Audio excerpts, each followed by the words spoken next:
Vamos para a nossa aula de português? Vamos continuar lendo o nosso livro sobre Goiânia? Goiânia, o coração do Brasil. A gente parou aqui, depois de falar um pouco sobre Bartolomeu Bueno, né? Não, Pedro Ludovico Teixeira. Então, hoje nós vamos falar um pouquinho do que foi a Marcha para o Oeste. Vamos olhar um pouquinho? Olha só, eu tenho essa foto, depois eu vou fazer uma apresentação de data show na sexta-feira. E vou pôr para vocês, dele sentado no cavalo quando ele foi procurar um lugar para construir Goiânia, tá?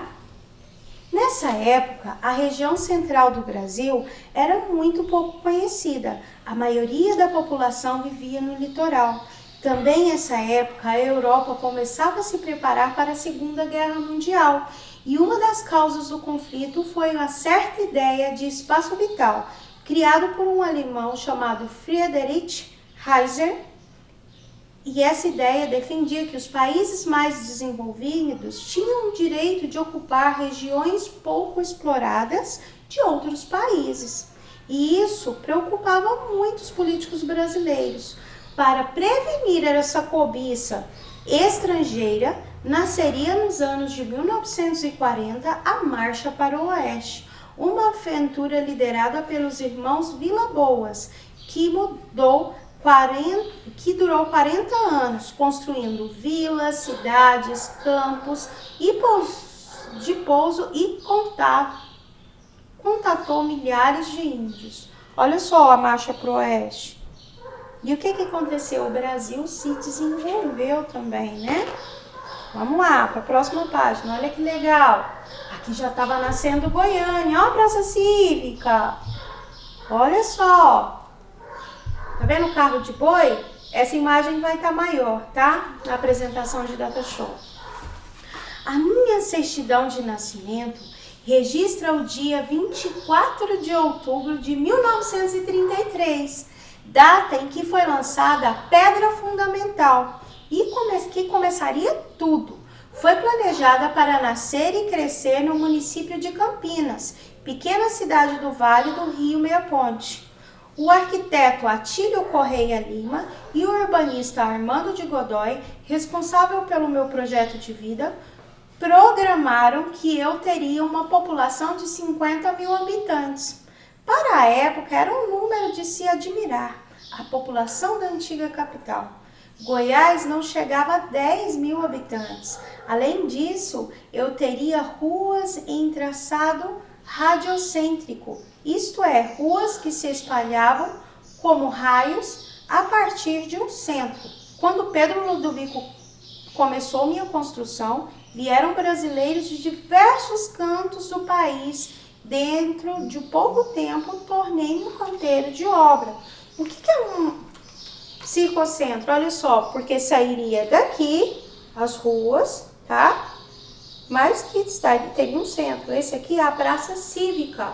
Tá lá onde fica a casa do Papai Noel, que vocês têm em dezembro. E que tem o nome de Praça Pedro Ludovico Teixeira, tá? Para quem não sabia. Vamos ler só mais uma? Olha lá. Olha que legal. Isso aqui é o que tem lá na Praça Cívica, tá? Os dois palácios que tem lá. Aos poucos, os órgãos públicos da antiga capital foram se transferindo para o meu espaço. Chamavam-se de Nova Capital, pois não tinha ainda um nome oficial. Só em 1934, o Social, um jornal da cidade de Goiás, chegou a fazer um concurso para escolher o meu nome. O mais votado era Petrônia, obteve 105 votos. Petrônia, que derivava do nome Pedro, né, de Pedro Ludovico, mas Pedro Ludovico não acatou a decisão do concurso, continuando seu trabalho de construtor para além da alvenaria.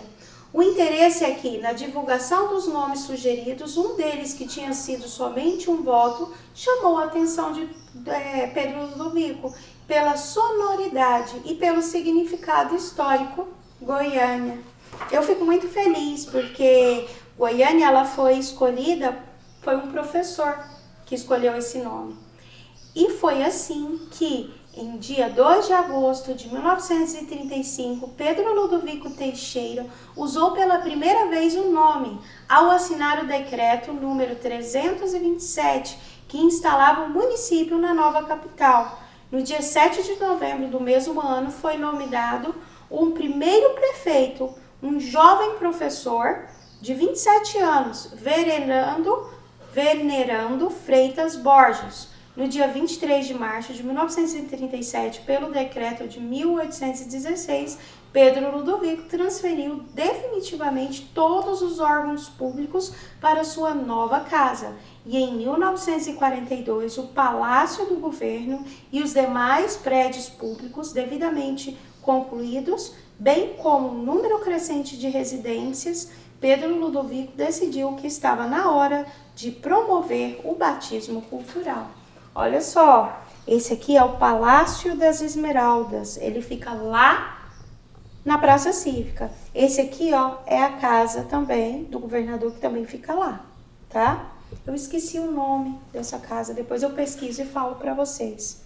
Gente, minto, essa aqui é a casa do Pedro Ludovico Teixeira, é o que a gente vai visitar, o museu. Eu fico muito triste, nós não vamos visitar, nós estamos em momento de pandemia.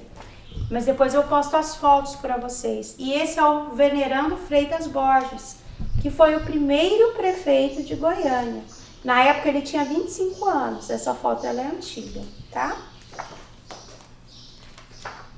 A próxima vocês vão falar sobre o Teatro Goiânia, mas isso vai ficar para amanhã, tá bom? Vamos lá. Palavras que caracterizam e especificam os nomes. Vocês vão abrir para mim o livro de português na página 28. Hoje nós vamos fazer a página 28 e 29, tá? As palavras que caracterizam e especificam os nomes são os adjetivos. Os adjetivos dão característica à palavra, tá? Vamos lá. Releia o título do texto na página 26. Confira dicas de lanche saudáveis para as crianças. Nessa constituição saudável está destacado. Por quê? Ela é uma característica, mas é uma característica dada ao quê? A dicas a lanches ou a crianças? Aos lanches, né? Ligue as palavras a seguir com as características atribuídas de acordo com o texto. Lanche. O lanche vocês vão ligar em ideal. Atividade física.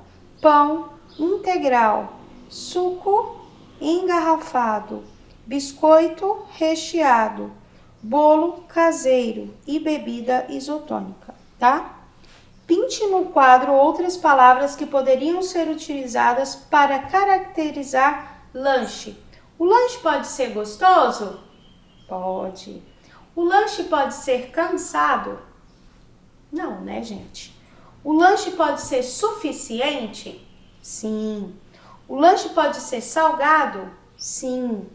O lanche pode ser triste? Não. Por quê? Porque triste é um sentimento, né? O lanche não tem sentimentos. 4. Escolha as características do quadro que podem ser atribuídas a cada fotografia. Você vai escolher só uma característica, tá? Não precisa escolher um monte, não.